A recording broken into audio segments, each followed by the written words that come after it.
Bharatiya Janata party के वरिष्ठ नेता और केंद्रीय मंत्री नितिन गडकरी ने परिवार के साथ नागपुर में महाल क्षेत्र के टाउन हॉल में वोट डाला। इस दौरान उन्होंने कहा कि लोकतंत्र में मतदान करना हमारा मूलभूत अधिकार है। मैं लोगों से अपील करता हूं कि वे घरों से निकलकर मतदान करें। मतदान प्रतिशत बढ़ने से हमारी लोकतांत्रिक व्यवस्था मजबूत होती है। नितिन गडकरी ने विश्वास जताया कि डबल इंजन सरकार महाराष्ट्र में सत्ता बरकरार रखेगी।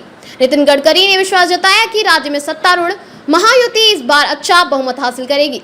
चुनाव प्रचार के दौरान कुछ भाजपा नेताओं द्वारा लगाए गए नारे बटेंगे तो कटेंगे के बारे में पूछे जाने पर गडकरी ने लोगों से राज्य के विकास पर ध्यान केंद्रित करने का आग्रह किया। उन्होंने कहा कि इससे एक तरफ रखिए और महाराष्ट्र की प्रगति के लिए मतदान पर ध्यान दीजिए। महाराष्ट्र की उपलब्धियों पर प्रकाश डालते हुए गडकरी ने राज्य को भारत में प्रगति और समृद्धि का प्रतीक बताया।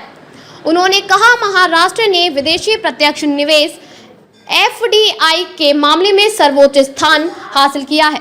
उन्होंने यह भी बताया कि महाराष्ट्र में औद्योगिक विकास और कृषि क्षेत्र में शानदार प्रगति हुई है, जिसमें निर्यात भी शामिल है। ये महाराष्ट्र ये देश का एक प्रगतिशील, समृद्ध और संपन्न राज्य है और ये राज्य को सबसे ज्यादा फॉरेन इन्वेस्टमेंट, इंडस्ट्रियल डेवलपमेंट अच्छी हो रही है और सबसे इम्पोर्टेंट बात है कि महाराष्ट्र में खेती भी बहुत अच्छे तरीके से, एग्रीकल्चर एक्सपोर्ट भी बढ़ रहा है, तो देश के लिए एक रोल मॉडल है और इसलिए महाराष्ट्र के विकास के लिए और यहाँ के गांव, गरीब मजदूर, किसान के कल्याण के लिए अच्छी सरकार और अच्छा नेतृत्व यही महाराष्ट्र के भविष्य को बदल सकता है।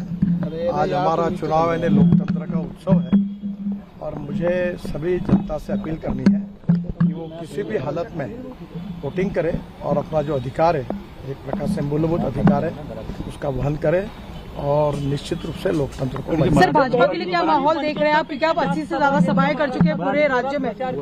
महाराष्ट्र में मेरा विश्वास है कि इस समय निश्चित रूप से हम लोग अच्छी मेजोरिटी मिलाकर चुनाव जीतेंगे। बहुत सारे नारे दिए गए, बटेंगे तो कटेंगे, उन नारों का भी असर है क्या जमीन पे? अभी सब छोड़ दीजिए। अभी सबसे इम्पोर्टेंट बात है कि लोगों को वोट देना मराठी में, और वोट जो है वो डेवलपमेंट के लिए, विकास के लिए, महाराष्ट्र के भविष्य को। सर 10 साल से केंद्र में सरकार, सर 10 साल से केंद्र में सरकार रही है भाजपा की, यह राज्य में भी है। आप इस बार जब महाराष्ट्र की 80 सभाएं आपने की है कम से कम, क्या आप लोगों में क्या देख रहे, क्या डिफरेंट देख रहे हैं पिछले इलेक्शन? कहीं भी महाराष्ट्र में जाइए, आपको कहीं भी विकास दिखेगा।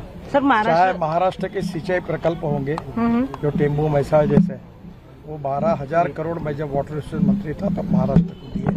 6,000 करोड़ बड़ी राजा योजना में दिए, तो 50% से ज्यादा जिनका काम होकर बंद पड़े थे, और 6,000 करोड़ प्रधानमंत्री सिंचाई योजना में दिए।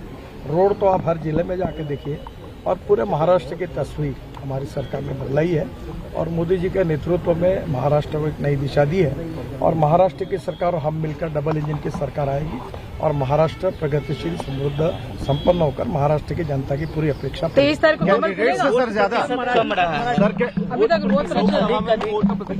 इसलिए मैं सबको आह्वान करता हूँ कि लोकतंत्र का ये उत्सव में आपका अधिकार है वोट करने का। आप बाहर आइए और वोट करिए, ज्यादा से ज्यादा वोटिंग करिए। बता दें कि महाराष्ट्र के उप मुख्यमंत्री देवेंद्र फडणवीस ने भी नागपुर में वोट डाला और मतदाताओं, विशेषकर महिलाओं से अपने मताधिकार का प्रयोग करने की अपील की।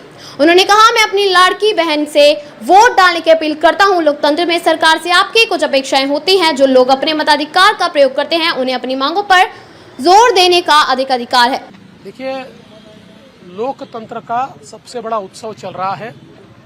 महाराष्ट्र में हमने हमारे परिवार के साथ अभी अभी वोट दिया है और मैं सभी महाराष्ट्र के बहनों भाइयों को और विशेष रूप से हमारी लाडली बहनों को ये अपील करना चाहता हूं कि बहुत बड़े पैमाने पर वो वोट करें, क्योंकि मतदान ये केवल हमारा अधिकार नहीं है, ये हमारा कर्तव्य भी है। और लोकतंत्र में हम सरकार चुनते हैं और जिसको हम चुनते हैं उनसे ही हम अपेक्षा रखते हैं। तो अगर हम सरकार से अपेक्षा रखते हैं तो वोट करना ये बहुत महत्वपूर्ण है।